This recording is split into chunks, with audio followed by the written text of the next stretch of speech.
السلام عليكم، اهلا وسهلا ومرحبا بكم في قناه بيتي. ان شاء الله تكونوا لاباس وفي صحه جيده. ان شاء الله اليوم باش نعملوا مع بعضنا شوربه تشيش، شوربه شعير بالسوبيا. ما تنسوش باش تدعموني بالقناه، تضغطوا على زر الجرس الصابوني وتعملوا لايك باش يوصلكم كل جديدنا. كما تشوفوا ما شاء الله مازالت سخونه هذه السوبيا. تو ان شاء الله نحط لكم في صندوق الوصف طريقه تنظيفها. وتو ننتقلوا مع بعضنا لطريقه الاعداد. شيش بالسوبيا، حطيت شويه زيت معاهم شويه ملح وشويه كركم وكعبات السوبيا باش يتشمعوا. النحله هذه مهمه برشا، طريقه تبنن برشا الماكله. تو باش نضيف باقي المكونات، ما نضيفوش حتى نكته. حطيت تابل وكرويه، الفلفل الاحمر، تنجموا تضيفوا الهريسه. حطيت شويه فلفل اسود وشويه ثوم حطيت شويه تو وشويه بعدين. طماطم معجون ملعقه ونص. بالنسبه للطماطم الحقيقه ما نعملش برشا طماطم، حركوها بالباهي ونصبوا لها كيس ماء نخلوها تاخذ غلوه. باش نكيلوا فيها شوربه شعير 2 3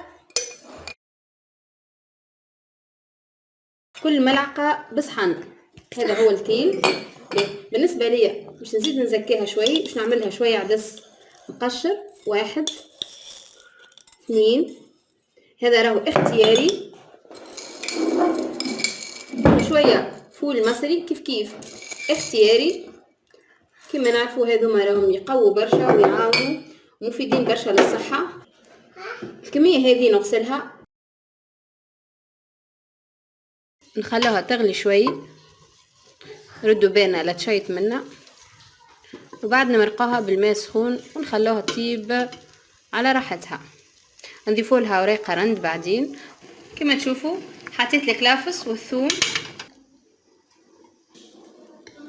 هذه شوربه تشيش بالسوبيا. ما شاء الله الريحه والفيحه البنه ما نحكي لكمش، ما تكونش عاقده برشا وما تكونش جاريه برشا. تكون كل تفاصيل طبخها بالطريقه الصحيحه. عملت فيها دبابش هذيك اختياريه تنجموا تتخلوا عليها. كما تشوفوا ما شاء الله الريحه والفيحه. في الاخر بالكل اضفت لها شويه ثوم وكلافس.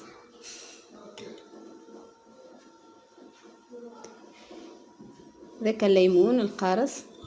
نتمنى تجربوه، ان شاء الله يعجبكم. ان شاء الله في فيديو قادم وصفه جديده، وبالسلامه وفي امان الله وشهيه طيبه.